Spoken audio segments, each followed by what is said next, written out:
到嘅，係經過你嘅社區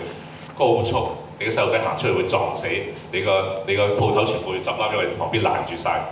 冇人可以過馬路去對面間個醫院，全部做唔到嘅。所以專業性公路一定係毀壞一個地區嘅。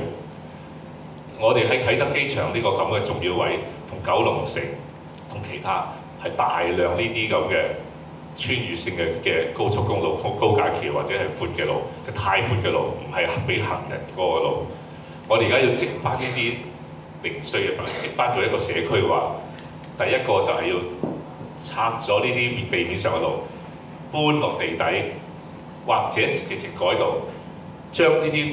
啟德機場同九龍城中間要積翻出嚟。呢個位要變翻係行人可以行到嘅路，係可以步行，可以靠細嘅慢嘅車喺裏邊駛嘅窄嘅街道，即係各種方法都可以，但係唔可以係而家呢種高速穿越呢個區嘅。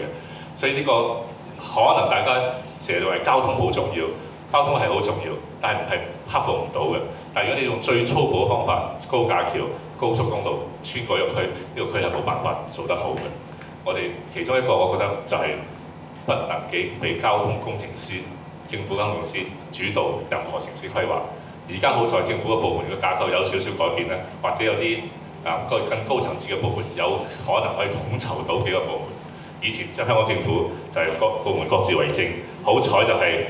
渠務部做好啱咗，係嘛？而家都係嘅。而家都係。而家都要改。嚇！即係雖然名義上有啲叫發展局嗰啲出咗嚟係嘛？但係未必係佢哋話到事嚇。總之，城市規劃係一個大家協調嘅一齊諗嘅嘢，就唔係交通嘅問題。咁呢個要好多，因為好多就算國內城市都吃過呢個規，就將蘇州申請唔到花園城市，點解呢？就係因為發展得早咗，整條高速公路穿過蘇州成個市嘅舊區，從此就玩完咗啦。即係蘇州呢個城市就唔係一個喺世界新聞嗰度都申請唔到花園城市呢個名啦。咁呢個第一點。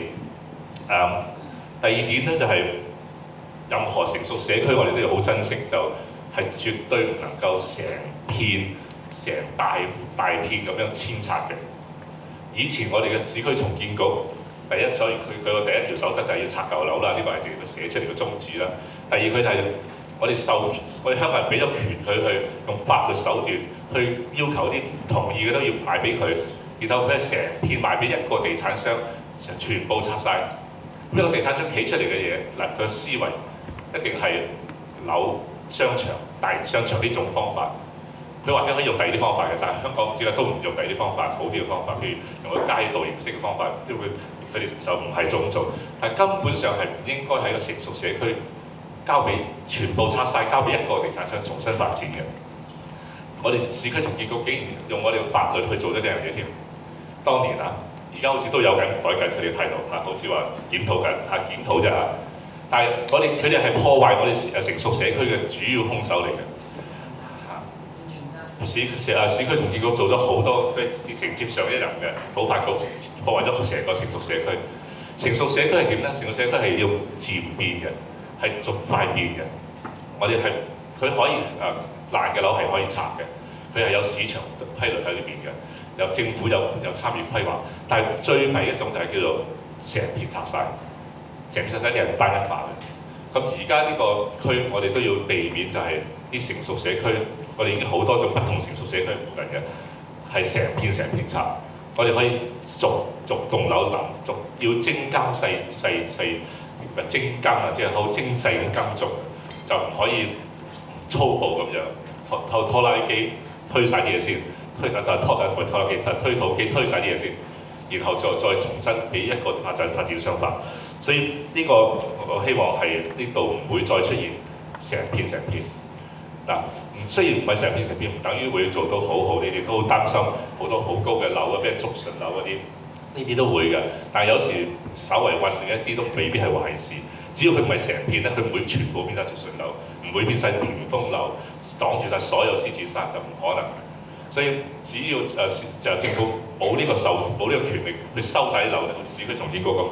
地產商亦冇可能一次過收晒。所以我哋係有機會轉嘅嚇。第三個咧，呢個亦係一個好爭論性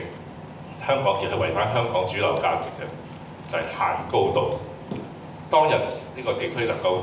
保持咁嘅形態，就係因為限咗高度。紐約大部分曼克頓地方都係限高度嘅，限咗高度一個好處咧就係業主咧就會不斷維修佢自己嘅樓嚟到增加佢嘅價值，而稍微唔會亂咁去想拆咗佢起高啲，或者起任何高度都得，冇限制，因為有個限高度。限高度唔係話一定要好矮嚇，但係咧有一個適當嘅限高咧，其實係保育一個地區好重要嘅。好多北京都有，上海有，紐約曼克頓係用呢個方法，令到啲有歷史嘅樓能夠留落嚟嘅。當然限高度點樣執行係好巧妙啦，因為一話要考慮限高度，可能全部拆晒都唔俾業主全部賣晒啲而家啲樓俾啲地產商，驚限咗高度。但係的確我哋係可以考慮嘅，就要喺呢個地區限高。因為限高可能我哋可以保留到好多工廠大廈，淨係呢個法例本身就可能用個市場力量就將啲工廠大廈會改建得好好，或者九龍城嗰邊嘅某些樓街道會保留到，九龍塘可能某些形態會保留到，即係呢個唔係一個唔考慮得嘅手段，雖然係好似違反香港中環價值嘅手段嚇，但係未必表示唔可以用，即係呢啲我哋要考慮，但係。整體講翻轉頭，我係講緊，或者我哋呢個想像力係叫做九龍城塘灣區。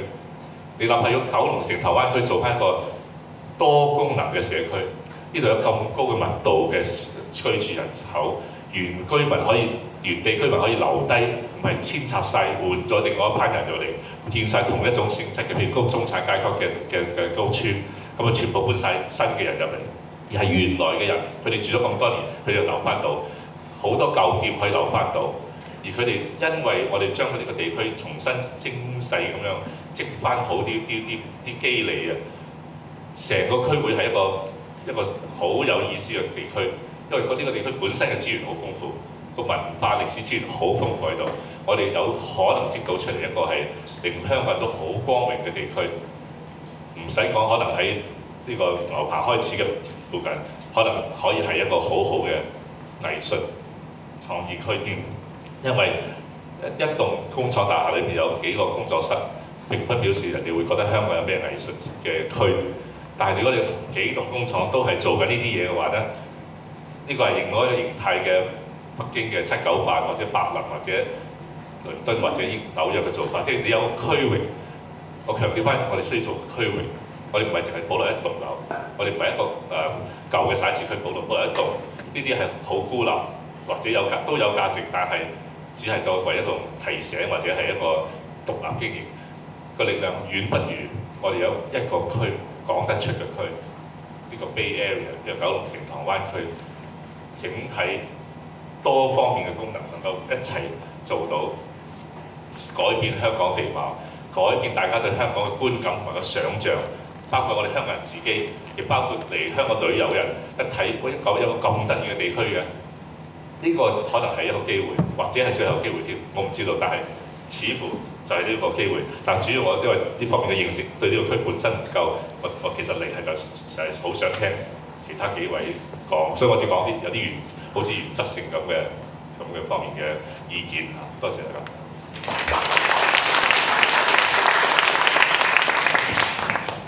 好多謝陳總。嗱，我覺得不如我哋就一路落去先，好嗎？